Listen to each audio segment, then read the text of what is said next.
Good morning, everyone. Welcome to today's Exploring by the Seat of Your Pants event. My name is Joe Grabowski, and I will be your host for today. I'm really excited for today's event. We've got an awesome group of classrooms starting to tune in from across North America. We've got classrooms joining us live on camera, but we've also got a lot of classrooms who are starting to tune in live via YouTube. So I want to give a quick shout out to those classrooms before we start today's event and remind you that there's a chat sidebar on the right. Don't forget, you can get in on the action, introduce yourselves there, send in some questions. We'll give you a shout out and we'll make sure we work some of those questions into today's event.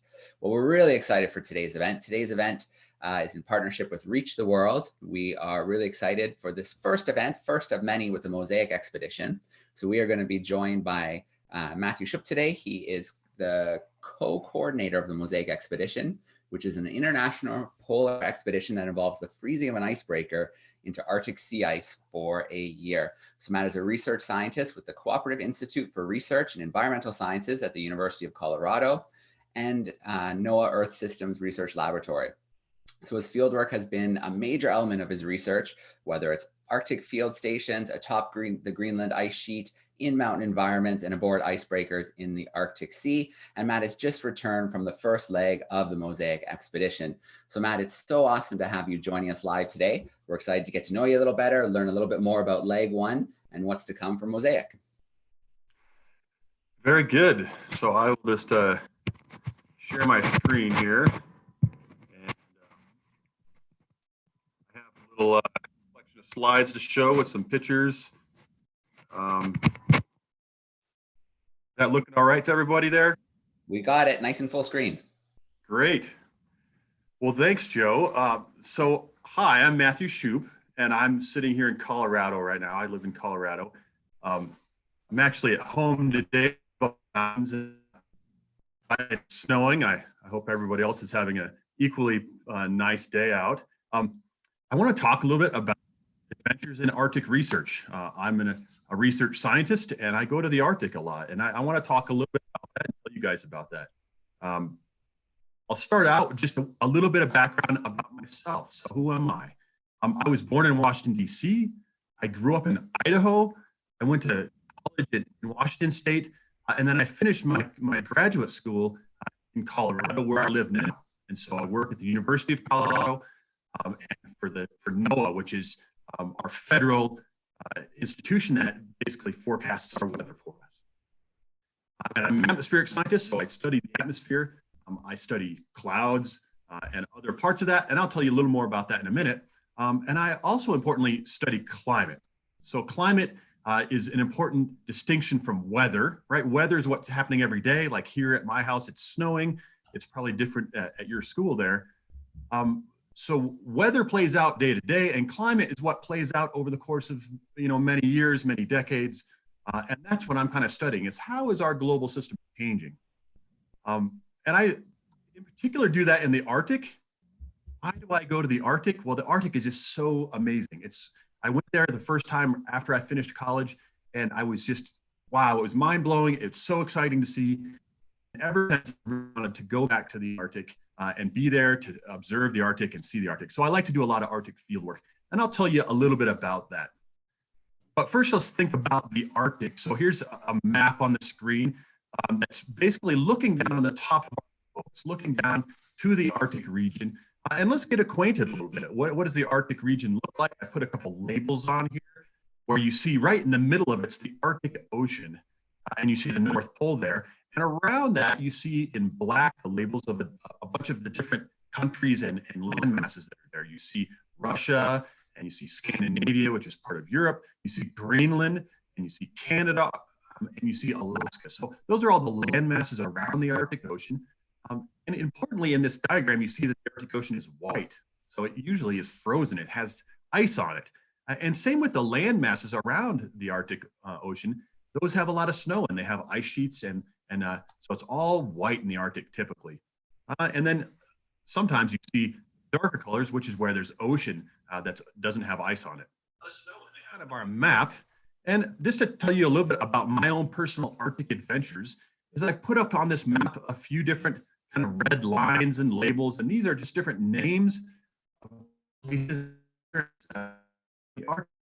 So the squiggly lines, I hope you can see my pointer there. Are you able to see my pointer?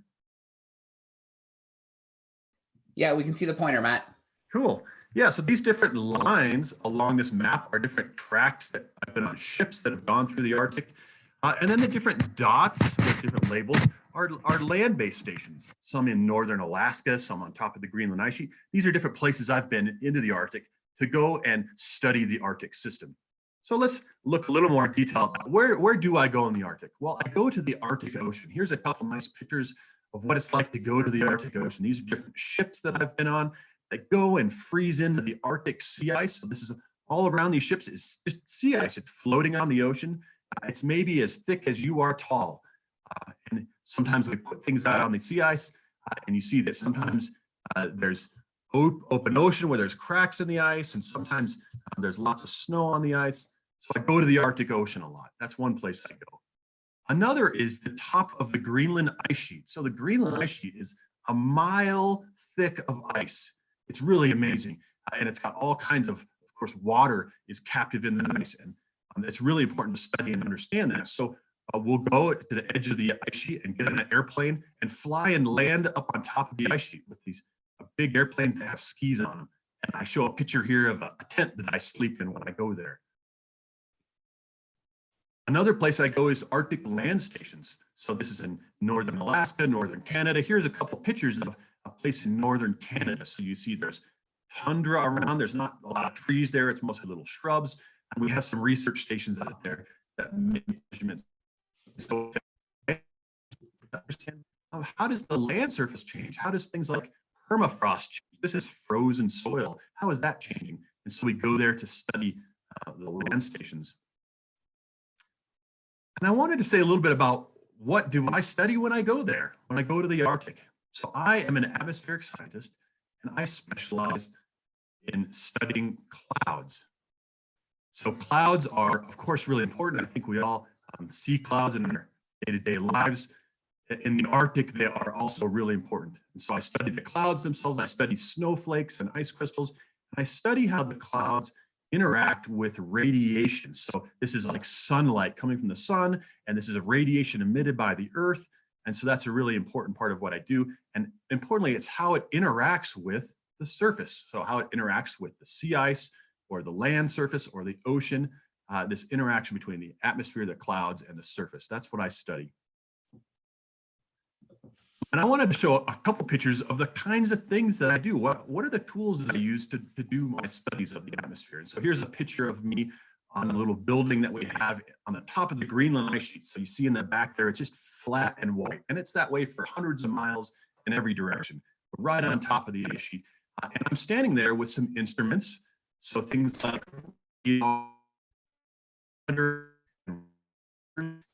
measure different of the electromagnetic spectrum. So different wavelengths of radiation. Sometimes they passively are collecting photons from the sun. Sometimes they send a signal up into the atmosphere that bounces off of clouds and comes back.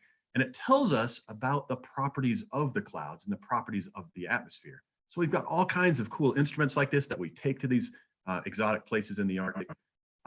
Here's a couple more. These are some left with to measure energy surface, power on the right. So lots of different devices that are telling us about the lower atmosphere with measurements of all kinds of different properties.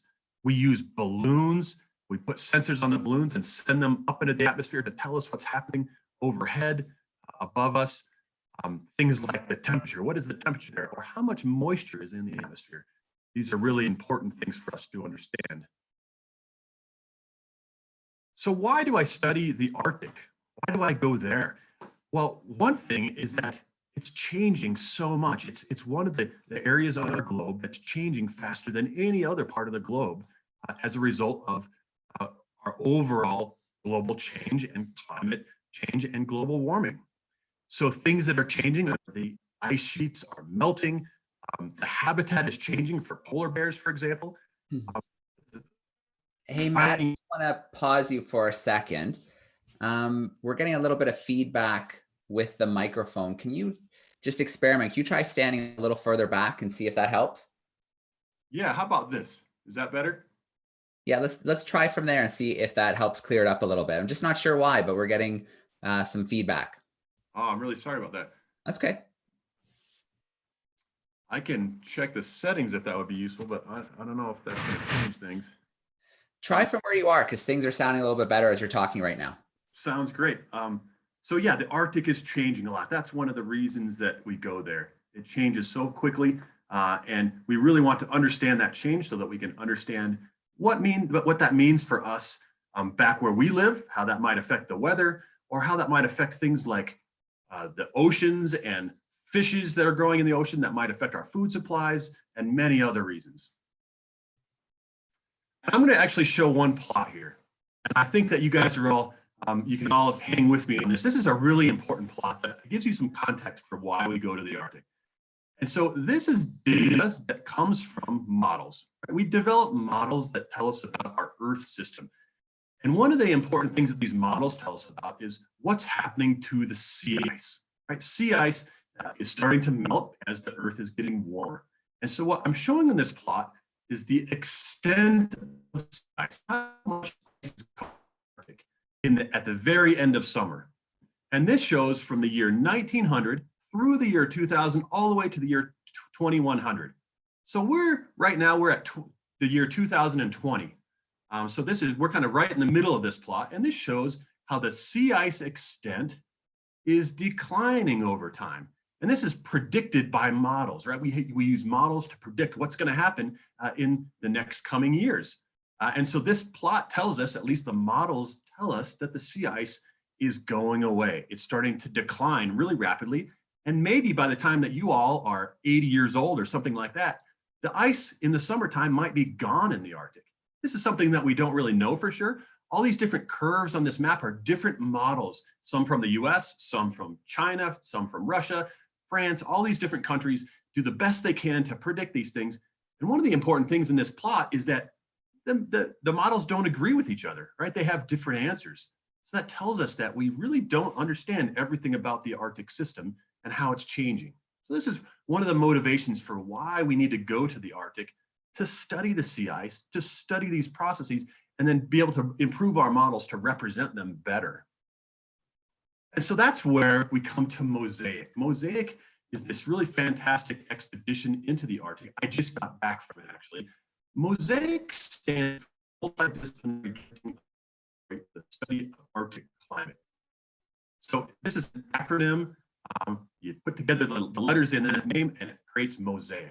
And it is this expedition where we've taken this ship out into the Arctic for a whole year. And so it started last September of 2019, and will go until next October. And we're there to study the sea ice. Why is the sea ice declining? Why is it melting? And what are the effects of that melting sea ice on the rest of the system, like the rest of our global system, on the ecosystem, and other things? And so here's just a little schematic to show our plan, right? Back in September, we took this icebreaker ship and we sailed away from northern Norway into the Arctic sea ice, and we plugged the ship into the sea ice and we parked it there. And then around that ship, we installed a lot of equipment out on the sea ice. And that's all the spatial component of what does sea ice look like and all the other processes that affect it. And then over the course of the whole following year, this little dot you can see is drifting across the middle of the Arctic. We're just drifting with the sea ice as the sea ice moves across the Arctic. Over the course of the year, we'll have different ships that come and go and bring people and bring fuel. And so, for example, I just came home on one of those ships that came out to our research station. And we'll also have some airplanes flying around to make measurements. So all these things will be out in the Arctic, making these measurements, moving people around for the whole year. And just a little schematic about the science that we're doing, right? This is a cross-section of the Arctic system. You can see the ocean at the bottom, the atmosphere at the top, and in the middle is some ice floating in there. So we're there to measure the ocean. We want to measure the sea ice and the snow that's on the ice. We want to measure all kinds of atmospheric processes, like my favorite, the clouds and little particles in the atmosphere that are aerosols, and radiation like sunlight and snowfall. And we want to understand the transfer of energy in the system, so heat, and how is that heat affecting the sea ice, the upper atmosphere, and how that connects to the lower atmosphere, ecosystem, all the little bugs and little animals, all the way up to understanding how fish work and how fish are responding to changes in sea ice, and some of the other interaction with gases in the atmosphere and particles in the atmosphere. So we want to study the whole Arctic system altogether. And so we've brought together all kinds of scientists from 20 different countries. It's really amazing. 20 different countries have scientists that are involved in MOSAiC. And we have 5 different icebreaker ships that have gone out there with many different institutions. We're going to have about 400 different people that go out to the station near the pole to do studies. And the whole thing costs about $150 million. So it's a really big activity that we're doing out there in the central Arctic. And so I just want to show you pretty quickly a couple pictures that I'm bringing back from the field. I just was up there from September until a couple of weeks ago. And so here's a picture, for example, of our ship. This is the Polar Stern. It's a really fantastic icebreaker ship as it starts to go into the Arctic sea ice, and you can see little chunks of ice all around. And then we start to sail deeper in, and this is, as the ice is getting bigger, you can actually see in the middle of the plot of the picture here, that's our ship, that little teeny guy there. And you can see much bigger chunks of ice as we were looking for a place to park. And we would hop off the ship and go out onto the ice to explore it. So this is an example of a small team of us that were lifted down onto the sea ice from the ship. And we were going out to measure how thick the ice was to figure out, is this the kind of ice that we want to measure for a whole year? And of course, we found some fun things like polar bears there. Polar bears live in the Arctic, of course, and they are one of the most fascinating things to see. This is a mama and a cub polar bear, and they hung around at our facilities for a while around our ship. And so they became, I wouldn't say friends, but we definitely got to see them quite a few times. It was really exciting to see them, of course. For scientists, though, we tried to keep them separated. We tried to scare the bears away so that we could do our science safely and keep everybody safe. So that was one of the interesting challenges for us to do our work out there. Over the first weeks, we set up a lot of equipment out on the sea ice. So this is one of the examples of some of the equipment that we built here in Colorado that we took out and installed on the ice. And this is a station that measures the transfer of heat from the atmosphere to the ice. Right? How much heat is being put down to the ice that would lead to the sled-based system that we installed. And we built other systems. We built this whole shelter out on the ice. You can see the ship in the background. We kind of moved away from the ship a little bit so we could make our measurements and they wouldn't be affected by the ship.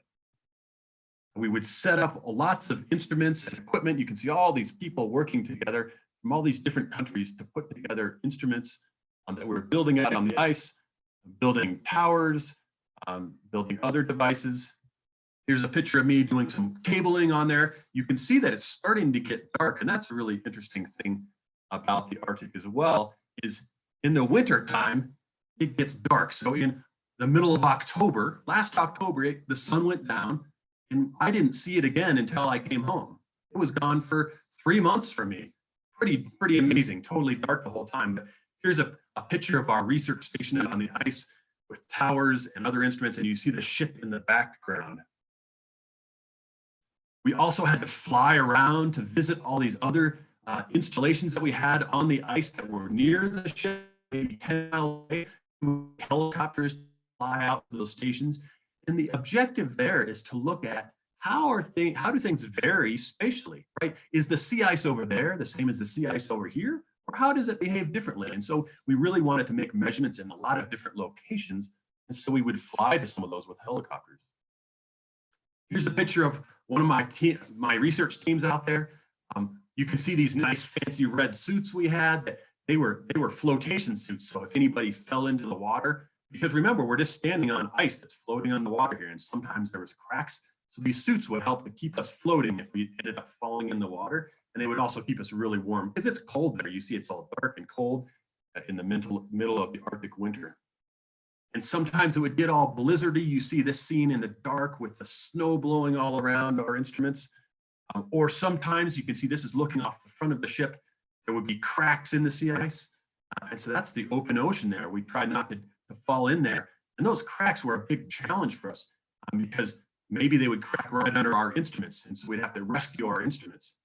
But on the other hand, this is why we're there. We want to study the sea ice and why it's cracking and why it's melting and all the different processes that it's undergoing out there. This is an example of us going about our daily work, and we had to use a sled as a little bridge to get across the crack that happened in the ice.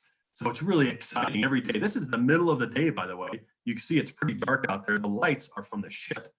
Otherwise, it's totally dark. We did see the northern lights sometimes. This is a really fantastic picture of the northern lights kind of above the ship.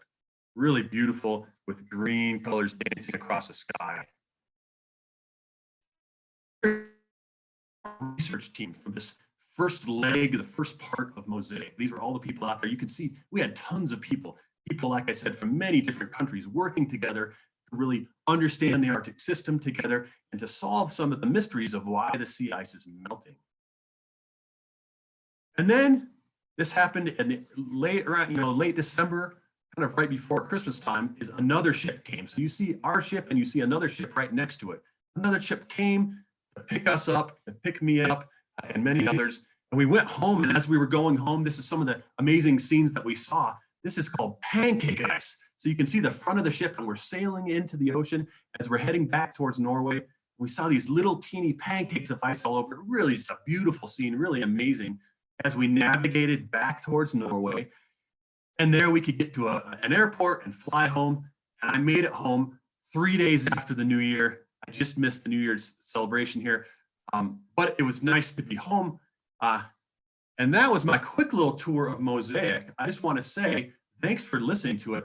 I know it's really exciting out there, and you probably have a lot of questions about the Arctic and about sea ice. I'm really happy to talk with you about those questions. And here's just one last picture of our ship out there, a picture from the sea ice, and you can see the full moon overhead, and you can see kind of what it looked like every day when we were out there on the ice. Dark, a little bit cold, but really interesting. So with that, I'm happy to answer any of your questions. All right, Matt, if I can get you just to hit the stop screen share, should be at the top of your screen, red button, and come back to us. There you are. Oh, wow, Matt. I mean, that looks like an absolute incredible expedition. Some amazing science going on with a huge international team. I can only imagine the process of coordinating something like this. It must be years in the making to get this happening. Yeah, I have been working on this project, on designing it and coordinating it for more than 10 years. So that's kind of a long time relative to some of your students' ages out there. It's a long time, but that's what it takes because we have so many different people involved, and it's really a lot of science that we're putting together. And so it takes tons of preparation and meetings and planning and coordination, of course, yes. All right. Well, listen, Matt, we've got a ton of classrooms hanging out on YouTube right now who've introduced themselves. I'm going to give a couple shout outs now before we start taking some questions. So we've got some grade 7s hanging out at Maryvale High School in Ottawa, Ontario. We've got some grade 5s at Lincoln School in New Jersey. We've got a group joining us from Russia. Hey, Russia. Grade 7s in Kleefeld, Manitoba, with grade 5s in Oshawa, Ontario.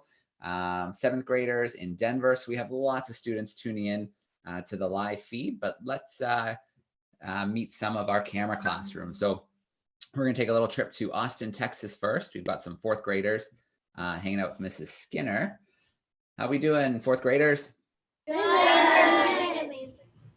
All right, who's got a question for Matt? Why did the expedition decide to last 1 year instead of a longer or shorter time? Oh, that's a really great question. So, all right, let's start with the why not a shorter time. So we decided to be there for a whole year because we really want to understand how the ice freezes and how it melts over the whole year, right? So in the summertime, it's warm, in the wintertime, it's cold, and there's really important things that are happening in every season. And we want to understand those processes in every season so that we can understand the overall lifetime of the sea ice, right? So we have to be there for the whole year at least. Now, why didn't we stay for more than 1 year? That's a great question. And I would like to stay there for more than 1 year. In the end, it comes down to how expensive this is, right? It's very expensive to go there. Having all these ships and all these people, it costs a lot of money. And Well, we couldn't come up with enough money to stay there for more than 1 year. So everybody agreed that 1 year was the optimal time. That was the time where we could afford it, but we could also get the really good science that we want to go there for. All right, great question to start us off from Austin, Texas. Let's see, let's take another little trip here. Let's go to Canada this time. We have Mrs. Cornelius' class is joining us, grade 5-6s in Perth, Ontario. Let me get their microphone turned on. How are we doing, Ontario? Good. All right, who's ready? Who's asking a question? Yeah, well, I think he's good enough as we can. How many hours of daylight do you get? How many hours of daylight do we get? Well, I was there in the field for more than 3 months, and we had a couple of weeks of a little bit of daylight. So basically right now, there is no daylight. The sun is below the horizon all day long. So you go out on the ice to do your work and it's dark. And you come back home and it's dark. It's dark the whole time. You can't even see the horizon. You can see nothing. It's just black everywhere. The only lights are the ship. But I have other colleagues that are going up there pretty soon, and we keep putting new people up there. And as the season progresses, right now we're in January, and as we move to February and March, at the beginning of March, we'll actually start to get a little sunlight. The sun will peak above the horizon for a couple hours, and more each day until we get into the summertime, when the sun will just circle around the sky. The sun never goes down. It's pretty amazing. So in the summertime, 24 hours a day, the sun is out and you get to see it. So you can imagine it might be hard to sleep then because it's always light. So the Arctic is such a special place because it does these things. It goes from total darkness to total sunlight over the course of the year. Really fantastic place. All right. Mrs. Spiegel's class, they are hanging out with us in Pennsylvania. Let me get their microphone turned on. Let's see how they're doing. How are we doing, Pennsylvania? We're doing great. Okay, we have a question. Go ahead. What starts the northern lights? Ooh, I will tell you that I'm not an expert on the northern lights, but there are all kinds of, there's electricity in the very upper atmosphere that causes these electric charges that kind of move really rapidly across the sky and light things up. And that's about as much as I know. Another thing though I do know is that the northern lights come in different colors. They're green. I showed that picture of kind of green ones, but sometimes they're a little reddish. Sometimes they're a little purple. And actually one other fun fact about the northern lights is when we were out there at our ship near the North Pole, we actually had to look south on the northern lights. We had to look south because we were so far north that we were above the northern lights. It was pretty amazing. So they were to the south of us. All right, that's pretty awesome. Not a lot of people can say they've looked south at the northern lights. That's pretty cool. Let's see, let us go now to Red Deer, Alberta. We've got grade 5s hanging out with Mrs. Franz. Let's get that microphone turned on. There it is. How are we doing, Alberta? All right, nice and loud for us. How are you getting your supplies and what are you eating for food? I think you said, how are we getting supplies and what are we eating for food? Is that correct? All right. Yes, that's a great question. Supplies are a big deal when you're out there for a whole year in the Arctic. We get supplies by visits every couple months from different ice-breaking ships. So we just had one that came to pick me up. And when they came to pick me up, they brought lots of food. They brought fuel to keep the ship happy. They brought other kinds of supplies, some instruments to fix some things that had broken. So we have those resupply missions about every 2 months, and they'll bring new people and supplies.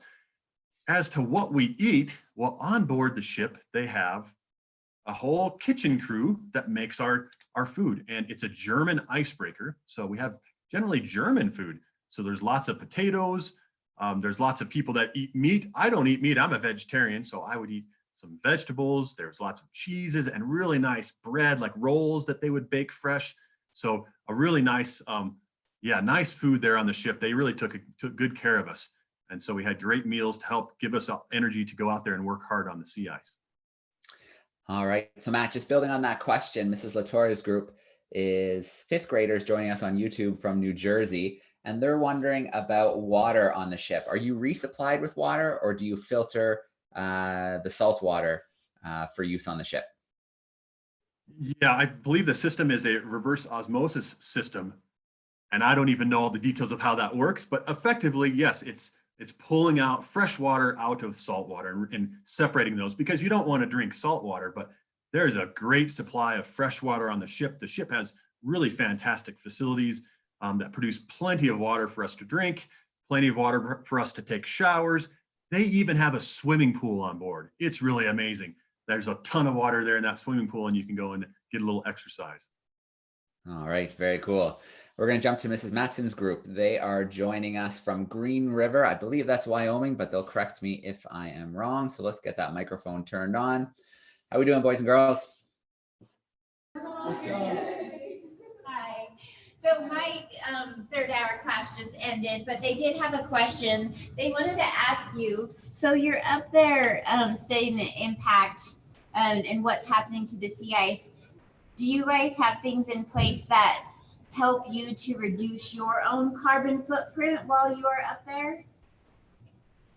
That is a great question. And I guess the best way we do that is we turn the engines on the ship down as low as they can be. We need to have the engines on a little bit so that we can produce power with the generators.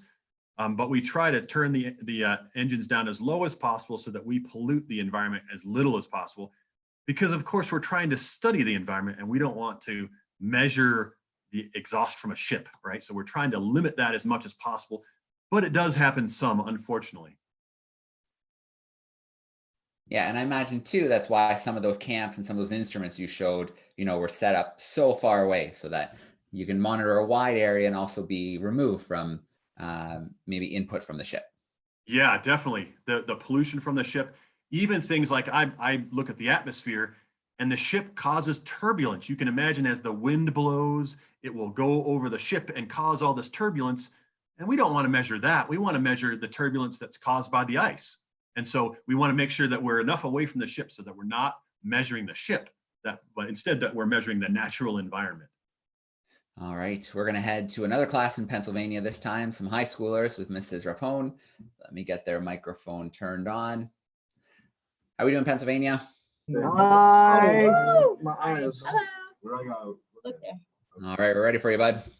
Hey, what does your data say about ice cracking and melting? What does our data say about the ice cracking and melting? Yes. Cool. Yeah. Well, that's one of the things we're really excited to find out. We have so many different observations and a lot of them are just brand new. We just brought home some data now. So we're just starting to look at it. But some of the really interesting things we're finding is that, the ice, we kind of knew it was getting thin, right? Before we even went there, but it turns out it was even thinner than we expected. So that was a surprise for us. And so the ice is really thin. And one thing that does is it changes how energy is transferred between the ocean and the atmosphere. And so we're finding these differences in that transfer of energy. And so you can imagine that's really important because, energy is heat. And if we get more sunlight, for example, that goes through thin ice and gets absorbed in the ocean, that warmth in the ocean makes it harder for the ice to grow. Right. So this is one thing that we're trying to put together the pieces of this puzzle to understand how does thinning ice affect the ability for the ice to grow later in the season. So that's one thing that we're starting to see some of the details of. That's really exciting. Another thing is that we're finding that the ice is cracking a lot more. I've been to the Arctic a lot of times and I've never seen the ice crack so much. We had cracks that were going right through our camp, right underneath some instruments, underneath some buildings. And so this thinner ice is really fragile. And that's something that's, we don't understand the overall effect of that yet. And that's one thing that we're trying to study with MOSAiC is if you have ice that breaks up more, does it also melt faster? I don't know. That's one of the questions that we're trying to understand out there. All right, we're going to steal another question from YouTube. This time, Mrs. Kane's group, seventh graders in Denver. They're wondering about she has students in her class interested in doing this kind of science in the future. Do you have some advice for them? Maybe on courses or you know, what to do if this is the kind of science they want to get into. Yeah, yay, Denver. I'm about an hour away from you up in the mountains right now. Yeah, you know, Arctic research is so fantastic, and I would really encourage you all to get involved if this is something that's interests you. There's lots of different ways to do research. Of course, take good science classes and take math classes. Those are really important to give you the foundation for understanding science and doing research into the future. So do those kind of things. And of course, as you get older, you can start to focus your studies more. And if you really want to go into Arctic research, well, it might be a good idea when you go to college to start to think about the classes there that would help you get prepared to go to Arctic research. Maybe even find some professors at different universities that you might go to or colleges that might study the Arctic, and you could work with them. And of course, one thing that I think is really important is to read books. There are some great adventure expedition books out there about adventures like Nansen and Amundsen and Shackleton. Read about their adventures, and I think it will just really give you this bug that I have that really motivates you to go to the Arctic. All right, some awesome advice, Matt. We're going to jump back to Canada. We've got Mrs. Huxley's group in Brampton, Ontario. Looks like some 5th graders. Let's get that microphone turned on. How are we doing, Brampton? Great. What is the regular temperature of the Arctic? Well, the temperature of the Arctic is changing, as you can imagine, because just like you experience at your home, in the wintertime, it's colder than it is in the summertime. But I'll tell you a little bit about the temperatures that we experienced up there. You know, I was there in December in the middle of winter, and the coldest temperature that we felt was about minus 34 degrees Celsius. So that's pretty cold. And the temperatures up there, about the coldest they get is about minus 40 degrees. And it turns out that minus 40 is the same for Celsius and Fahrenheit. That's about the coldest that it gets up there. On the warmest time, when we can think about the summertime, it gets right to about the freezing point because there's all kinds of ice everywhere and the ice is melting. And so that really makes the temperature be right at the freezing point as the ice is melting. It really keeps it stuck right there. And so that's about the range from about the melting point all the way down to minus 40. All right. And we do have another class hanging out with us in Boulder, Colorado. They are some 3rd and 4th graders with Mrs. Rakowski's. Let me get their microphone turned on. How we doing, Boulder? Hi. Yay, Boulder. Hi. Hi. Go ahead, Theo. What kind of energy powers the ship and your science equipment? Well, a different energy powers different things. So the ship is run on big, fuel.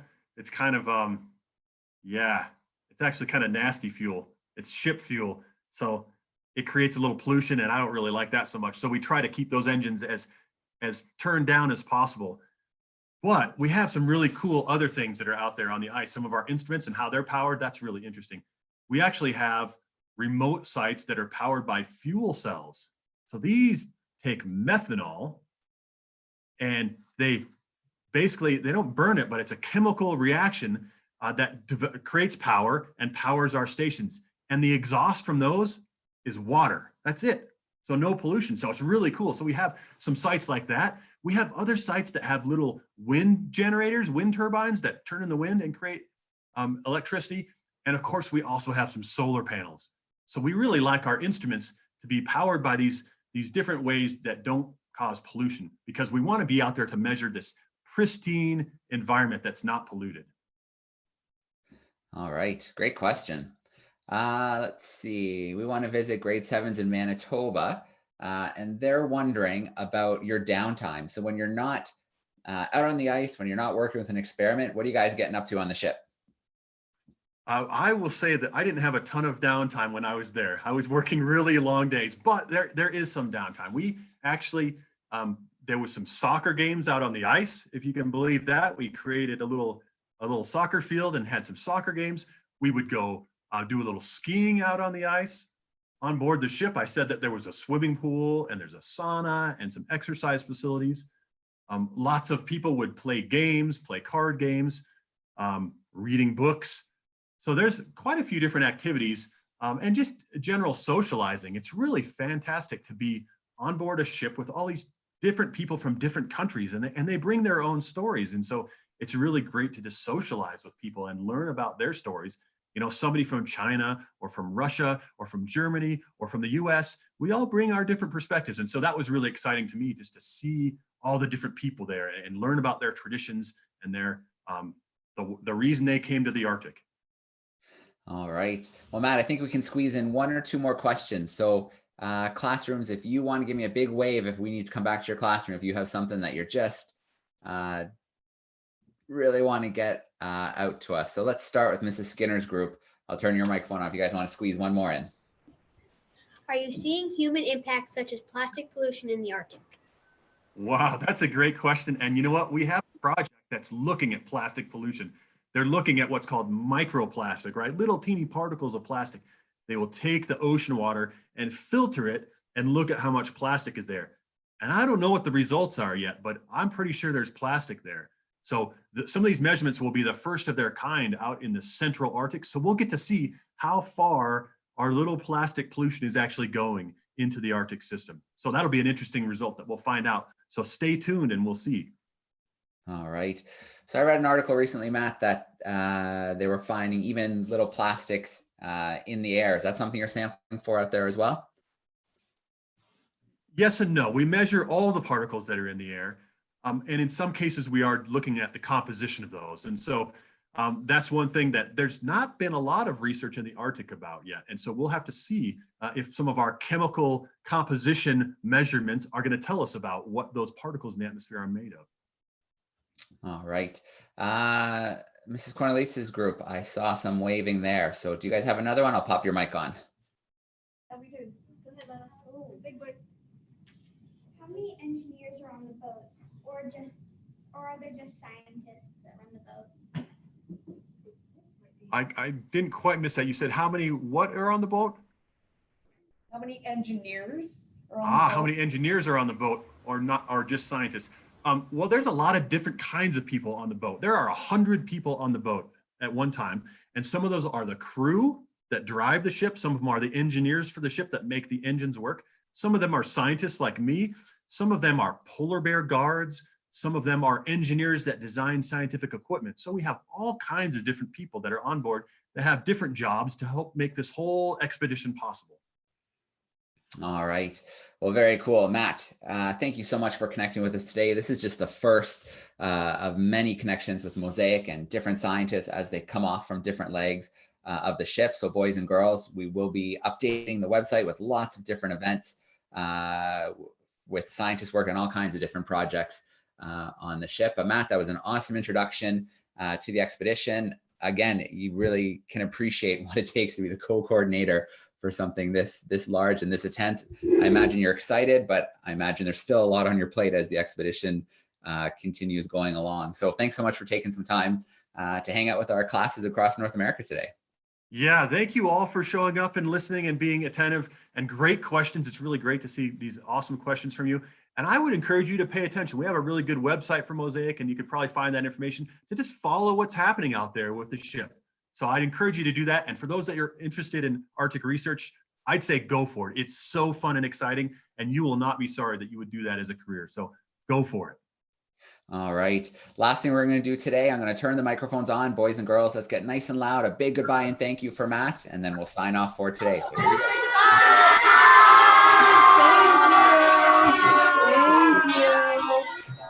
all right. Thanks again, everyone, for hanging out today. Matt, thanks so much. Everybody enjoy the rest of your weeks, and we'll see you on the next session. Thanks, everyone.